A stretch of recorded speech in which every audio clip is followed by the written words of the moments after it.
రేవంత్ రెడ్డికి భయం పట్టుకుంది. ఏం భయం? అరే తెలంగాణలో టీఆర్ఎస్ పార్టీ చాలా బలమైన పార్టీ, ఉద్యమ పార్టీ. మరి నేను ఎన్నికల ముందేమో చాలా హామీలు ఇచ్చినటువంటి హామీలు అమలు చేస్తలేను కదా, మరి చేయకపోతే ప్రజలకు నేను దూరం అవుతా. కాబట్టి మరి బలమైనటువంటి పార్టీ ఇవాళ రేవంత్ రెడ్డి చేస్తున్నటువంటి ఆ ఇచ్చినటువంటి హామీలు ప్రజలకు వ్యతిరేకమైనటువంటి పనులు ఏవైతే చేస్తున్నాడో దాన్ని ఎప్పటికప్పుడు బీఆర్ఎస్ పార్టీ ప్రశ్నిస్తుంది, నిలదీస్తుంది.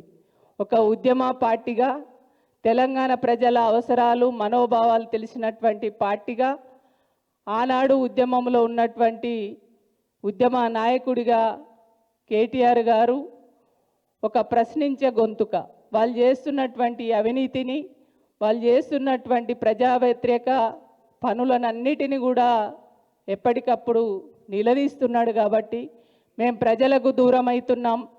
మళ్ళీ రేపు అడ్డదారులలో అధికారంలోకి వచ్చినటువంటి రేవంత్ రెడ్డి మళ్ళీ ప్రజలు మమ్మల్ని అసహించుకుంటారేమో, కాబట్టి వీళ్ళపైన ఏదో ఒక రకమైనటువంటి కేసులు పెట్టాలి, అక్రమ కేసులు పెట్టాలి, జైల్లో పెట్టాలి, ఏదో ఒక రకంగా వీళ్ళను మానసికంగా ఇబ్బంది పెట్టాలనేటువంటి కుట్రలో భాగంగానే ఈ రకమైనటువంటి కేసులు పెట్టాలి, అవినీతి ఆరోపణలు చేయాలనేటువంటి ఒక పద్ధతిలో చేస్తున్నారనేది చాలా క్లియర్గా అర్థమవుతుంది. అదే కాకుండా ఇందాక మా ప్రభాకర్ అన్న చెప్పిండు,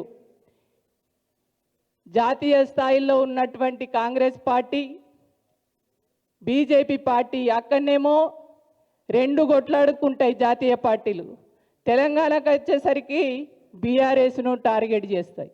అంటే కేసీఆర్ గారు ఒక ఉద్యమ నాయకుడు, ప్రజల గొంతుకై ఆనాడు ఉద్యమం నడిపిండు, ప్రజల గుండెలలో ఉన్నాడు.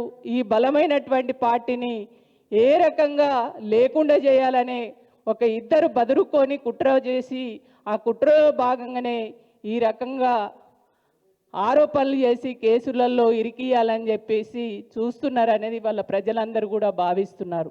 ఇవాళ ప్రజలు అనుకుంటున్నారు, అరే అప్పుడు రేవంత్ రెడ్డి చెప్పినటువంటి మాటలు, ఆయన చెప్పినటువంటి మోసపు మాటలు నమ్ముతిమి, తెలుసో తెలియకో ఏదో మార్పు మరి ఇవన్నీ ఇస్తా అంటుండు కదా, చాలా హామీలు ఇచ్చిండు కదా, మరి ఆ ఇచ్చినటువంటి హామీలన్నీ అమలు చేస్తాడేమో అని మేము నమ్మినాము ఆయన మోసపు మాటలు.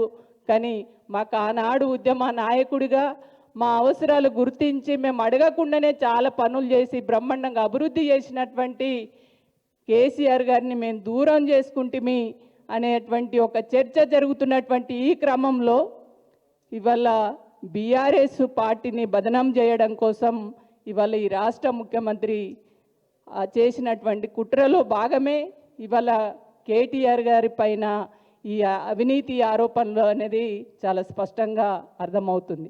కాబట్టి రేవంత్ రెడ్డికి, ఈ రాష్ట్ర ప్రభుత్వానికి నేను ఒకటే డిమాండ్, నువ్వు ఇచ్చినటువంటి హామీలు అమలు చేయు, కానీ కుట్రలు కుతంత్రాలు ఏదో ఒక రకంగా బీఆర్ఎస్ పార్టీని బదనాం చేయాలని అంటే ఈ బదనాలు, ఈ కుట్రలు కుతంత్రాలు అనేది ఇవాళ మాకు కొత్తగా కాదు.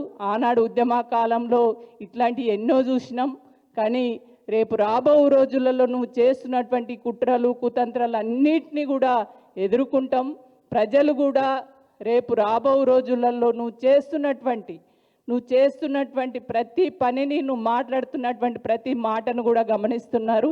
కాబట్టి నువ్వెన్ని రకాల కుట్రలు కుతంత్రాలు చేసినా వీటిని ఛేదిస్తాం. రేపు ఒక బలమైనటువంటి ఒక ఉద్యమ పార్టీగా మేము ప్రజలకు పోతాం. నువ్వు చేస్తున్నటువంటి అవినీతిని, అక్రమాలను ప్రజల్లోకి తీసుకెళ్ళి ఖచ్చితంగా నీకు రేపు రాబో రోజులలో ఖచ్చితంగా దానికి మూల్యం చెల్లించక తప్పదని చెప్పేసి సందర్భంగా తెలియజేస్తున్నాను.